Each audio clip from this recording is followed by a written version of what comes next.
with a young woman, she, the term that we use with a lot of the kids, who are here is that they are justice involved, right? Which means police on probably more of a personal level than we really would like, but recognize that that's a reality. So this young woman who worked for us last summer, she was 19. She'd never had a legal job, and they worked the farm. She was kind of standoffish. She's mean. That's what she was. She was just mad.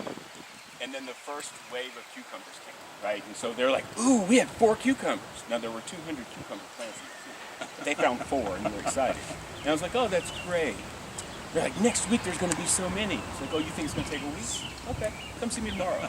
So when I pull in the parking lot and the kids have the wheelbarrows full, right? Because the cucumber can grow 6 inches overnight.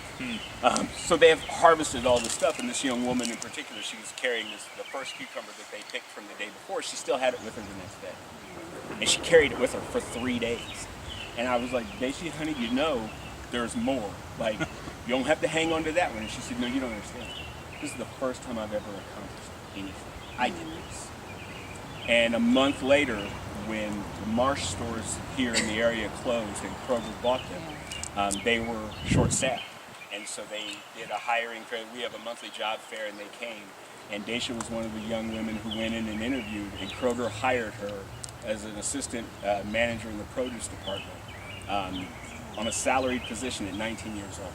First official job she'd ever had. And so those are the kinds of things that we like to see happen as a result of what it is that we're offering. Because I tell people all the time, like, there's all this conversation around violence and how do you stop violence. So I don't know how to stop violence, but I do know how to create the conditions to where young people aren't where that violence is most likely to occur.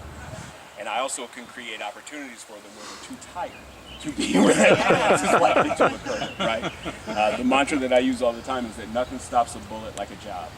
And really working with the kids who, have some of them literally have been in the position of terrorizing these neighborhoods. To be in the position of feeding it is not only restorative, but it's incredibly empowering in a way for them to re-ingratiate themselves into a community that they felt disconnected from because of some of the things that they did. And so it's a mutually beneficial way for us to be able to solve multiple problems at once. We do youth development, workforce development, skill development, tackling this food desert issue all at the same time, leveraging the same dollar to do all of those things at once. And so it's about how many different ways you can make that dollar work to be able to have a desired and lasting income.